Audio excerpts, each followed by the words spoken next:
Salut à tous et bienvenue sur GXnap, j'espère que vous allez bien aujourd'hui. On se retrouve pour une nouvelle vidéo avec Mohamed Eni. Il souhaite enfin passer son permis de conduire.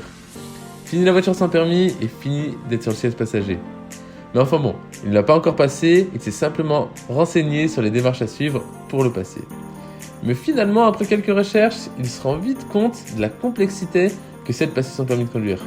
Entre tous les papiers à fournir, trouver une date, etc., quand il apprend tout ça, il est hors de lui et il nous partage son ressenti. Est-ce que vous pensez qu'il aura son permis un jour? Dites-nous en commentaire. Allez, bonne vidéo à tous.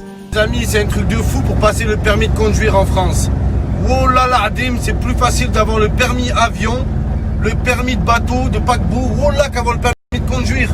Oh, test psychotechnique, la visite médicale, une prise de sang, un vaccin, une radio, l'ostéopathe, vas-y, un duplicata, la préfecture, photocopie, vos grands-mères un peu. Vos grands-mères, oh là, la vie de ma mère. Oh, c'est le permis de voiture ou c'est le permis de vaisseau spatial? Oh là, même une fusée, même un astronaute, oh là, il lui demande rien. C'est incroyable, les gars. Et le pire, c'est quoi, les gars? C'est quand tu te fais arrêter sans permis. Tu te fais arrêter 2-3 fois, tu vas en prison. Alors qu'un mec, quand il tue quelqu'un en voiture, il fait 1 an, dont 2 avec sursis. Oh là, les frères, c'est incroyable. C'est incroyable.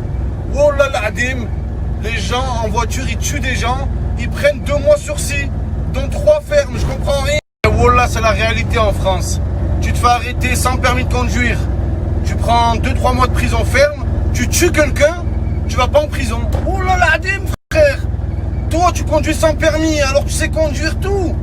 Oh là, ils te mettent en prison au Baumette. Et t'es un autre bâtard, alcoolisé, 8 grammes d'encens, en fumette, sous cocaïne. Il tue quelqu'un, il passe au tribunal 5 ans après, il prend 6 mois de sursis, 6 mois dont 9 avec sursis. Oh là. Eh, dans ce pays, il faut faire le clochard pour se faire entendre. Oh là. Vous n'avez pas remarqué, c'est toujours les clochards qui se font payer, qui gagnent à la fin quand tu vas à Pôle emploi. T'as toujours un mec qui crie sur la conseillère. Faites pas chier! Je veux mon chômage! Elle lui passe. Pareil pour le permis, tu veux une date.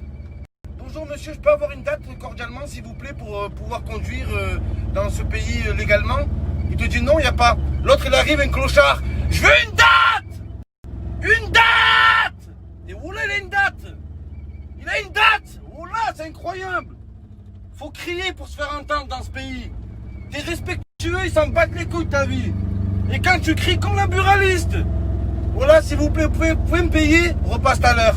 Et t'as l'autre clochard, il vient derrière. Ben là, le clochard, c'est moi. Paye! Paye! Et voilà, il paye. Oh là, faut crier, les gars, vous laissez pas faire. C'est des clochards qui arrivent dans ce pays. Oh là. Ah, toi, tu vas à l'école, t'es tout gentil, tout respectueux. Excusez-moi, monsieur l'inspecteur, oui. Puis-je avoir une date pour pouvoir conduire en toute légalité et ne pas nuire aux autres usagers de la route? Oh là. Et t'es un clochard, il arrive. Je veux une date! Une date! Il a une date! Il a une date, ce bâtard! Oh là, faut crier dans ce pays. La vie. Un exemple, tu vas à Pôle emploi. Tu as travaillé pendant 2 ans acharné. Excusez-moi, madame la conseillère, puis-je bénéficier de mes aides de retour à l'emploi cordialement? Non, monsieur. Non, il manque un document. Il manque un duplicata. T'es un autre bâtard, un clochard, qui est au chômage depuis 18 mois.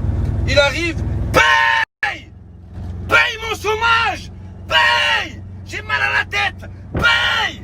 Et elle le paye, cette bâtarde là. Ça paye pas d'être gentil dans ce pays. Soyez méchants. Criez-leur dessus. Je veux une date! Une date! C'est comme pour les meufs. Toi, t'es tout gentil, tout respectueux. Excuse-moi, oui, jeune demoiselle au vagin impur et cicatrisé. Je t'ai observé de loin. Je sais que tu sors d'une relation compliquée. Je me demandais si on pouvait discuter ensemble, aller boire un café, faire quelques ricochets au bord de l'eau et pourquoi pas entamer une relation amicale qui pourrait déboucher une relation sentimentale. T'as l'autre bâtard, il arrive. Eh, poufias, on baise. Eh bien, on baise. Allez, baise. Il la baise. Il la baise, la vie de ma mère. Incroyable. Eh, je me casse plus la tête maintenant. Eh, je vois une meuf. Coucou, ça va? Ouais, ça va. Baise. Baise. J'ai mal à la tête. Baise.